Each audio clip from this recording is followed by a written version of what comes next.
এখানে একটা প্লেটের মধ্যে বাটি নিয়েছি, বাটিতে করে আমি সাজিয়ে নিচ্ছি।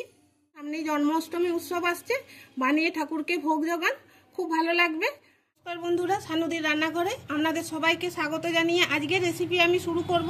আজকে আমি বানাবো গোবিন্দভোগ চাল দিয়ে পায়েস। পায়েস বানানোর জন্য আমি কি কি উপকরণ নিয়েছি একটু দেখিয়ে দিই। এখানে আমি 200 গ্রাম গোবিন্দভোগ চাল নিয়েছি। চালগুলোকে আমি ভালো করে ধুয়ে জলটা ঝরিয়ে রেখে দিয়েছি। আপনারা আপনাদের পরিমাণ মতো করে নেবেন। পায়েস বানানোর জন্য অবশ্যই চিনি লাগবে। চিনি নিয়েছি, নারকেল কুড়ো নিয়েছি, 2টো এলাচকে থেতো করে নিয়েছি, 2টো তেজপাতা নিয়েছি, একটু কিচমিচ, একটু কাঠবাদাম, কাজু থাকলে আপনাদের হাতের কাছে কাজু দিবেন। আর নিয়েছি, এদিকে নিয়েছি জল আর দুধ, আর এইখানে একটু ঘি আছে, ঘি একটু লাগবে। গ্যাসে কড়াইটা গরম হতে বসিয়ে দিয়েছি আর দিচ্ছি 1 চামচের মতো দেশি ঘি। ঘিটা গলে গেছে, এবার আমি কাঠবাদাম আর কিচমিচ এগুলোকে ভেজে নিচ্ছি।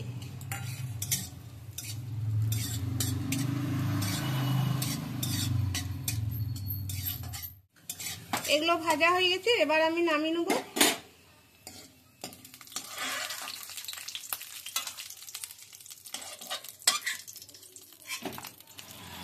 এবার ওই ঘিটার মধ্যে দিয়ে দিচ্ছি 2টো এলাচ আর 2টো তেজপাতা। ধুয়ে রাখা চালগুলো দিয়ে দিচ্ছি। এবার চালগুলোকে একটু ভেজে নিচ্ছি।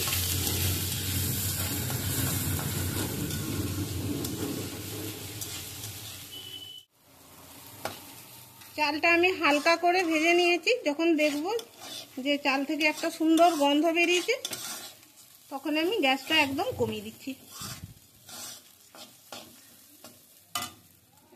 প্রথমে আমি এই চালটাকে জল দিয়ে সিদ্ধ করব, সেই জন্য পরিমাণ মতো জল দিয়ে দিচ্ছি। আপনারা চাইলে সরাসরি দুধ দিয়েও এই চালটাকে সিদ্ধ করে নিতে পারেন।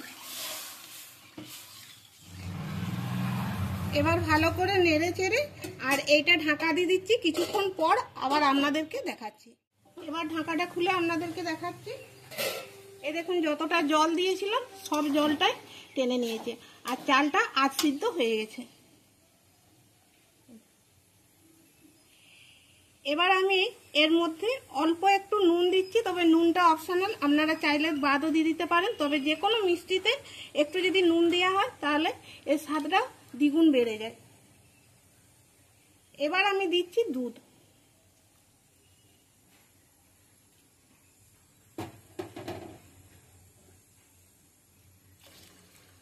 দু গ্লাস দুধ দিলাম। 2 গ্লাস দুধ মানে 750 ml দুধ আছে।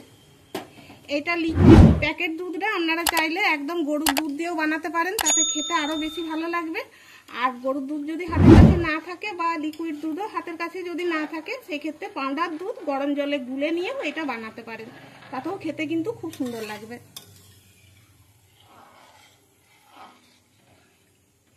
এবার আমি এটাকে আরো কিছুক্ষণ হতে দিচ্ছি। আর এটা মাঝে মাঝে নাড়তে হবে, তা নাহলে এরপর তলে লেগে যাওয়ার সম্ভাবনা থাকবে, কারণ চালটা তো আধ সিদ্ধ থেকে একটু বেশি সিদ্ধ হয়ে গেছে। আর গ্যাসের আঁচটা আমি মিডিয়ামে করে রাখবো।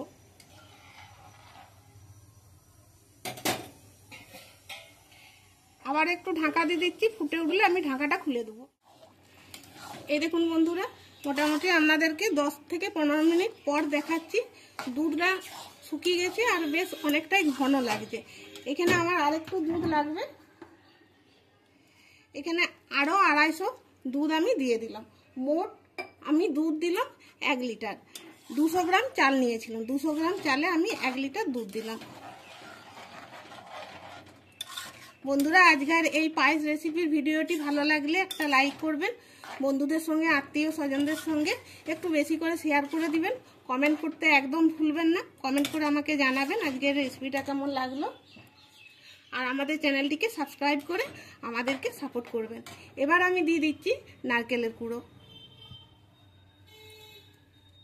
বন্ধুরা, পায়েস অনেক রকম করেই বানানো যায়, আর যেরকম ভাবেই করেন না কেন খেতে ভালো লাগে, খারাপ লাগে না। তো আজকে আমি যেভাবে পায়েসটা রান্না করছি এইভাবে একবার বাড়িতে বানিয়ে দেখবেন, খেতে খুব সুন্দর লাগবে। প্রথমে আমি জল দিয়েছিলাম, জল দিয়ে চালটাকে সিদ্ধ করেছি। আপনারা দুধ দিয়েও বানাতে পারেন। তো বন্ধুরা, সরাসরি দুধ দিয়ে পায়েসটা বানালে যে স্বাদটা আসবে, জল দিয়ে সিদ্ধ করার পর তারপরে দুধ দিয়ে বানালেও সেই স্বাদটাই আসবে। এবার দেখুন আমি পরিমাণ মতো চিনি নিয়েছি। পায়েসে একটু বেশি চিনি লাগে, মিষ্টি মিষ্টি খেতে বেশি ভালো লাগে, আমাদের বাড়িতে একটু মিষ্টি পছন্দ করে, তো সেই জন্য আমি চিনিটা দিচ্ছি। আপনারা আন্দাজ করে চিনিটা দিবেন। এখানে আমি 250 গ্রাম চিনি নিয়েছি, সবটা আমি দিইনি, রেখে দিলাম কিছুটা, পরে আমি দেখবো একটু খেয়ে, যদি লাগে তো তখন আমি দিয়ে দেবো। এবার চিনিটা দিলাম তো এতটা ঘন থাকবে না, এক্ষুনি দেখুন একটু নরম হয়ে যাবে। গ্যাসের আঁচটা আমি মিডিয়ামেই করে রেখেছিলাম, তারপর কমিয়ে দিয়েছি, এখন বাড়ি দিলাম।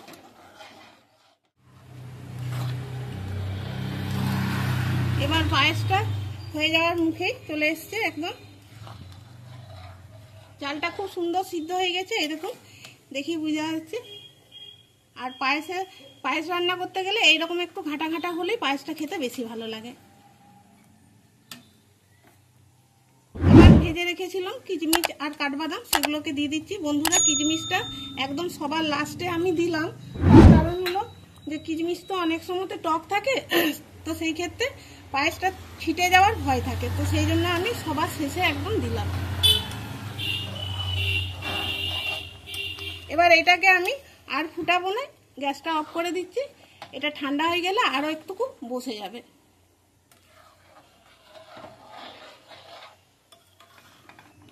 পায়েসটা অল্প একটু আমি ঠান্ডা করেই দেখাচ্ছি, কারণ এটা ঠান্ডা হতে এখন অনেক সময় লাগবে। এবার আমি এখানে একটা প্লেটের মধ্যে বাটি নিয়েছি, বাটিতে করে আমি সাজিয়ে নিচ্ছি।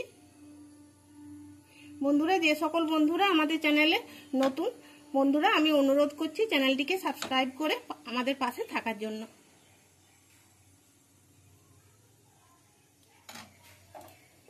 এবার আমি উপর থেকে একটু কাঠবাদাম ছড়িয়ে দিচ্ছি।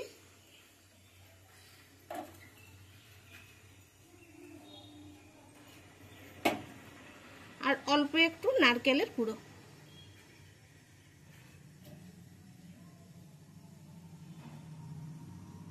উপর থেকে কয়েকটা কিশমিশ দিয়ে দিচ্ছি।